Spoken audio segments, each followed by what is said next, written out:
मुंबईमध्ये new India bank ज्या प्रकारे लुटली गेलेली आहे त्याच्यामध्ये सगळे भारतीय जनता पक्षाचे लोक आहेत.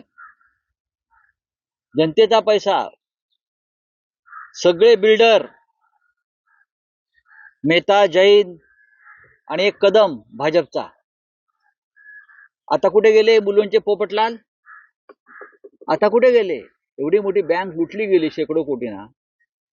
आता हा मुलुंडचा पोपटलाल कुठे लपलाय, कुठल्या बिळात लपलाय? आता का बोलत नाही तो?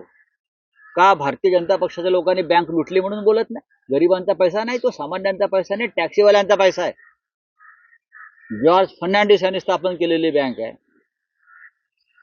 आता तुमच्याकडे कागदपत्र पुरावे, आता ते ईडीकडे का जात नाहीत? आता ईडीला का सांगत नाहीत? आता काय पत्रकार परिषदा घेत नाहीत?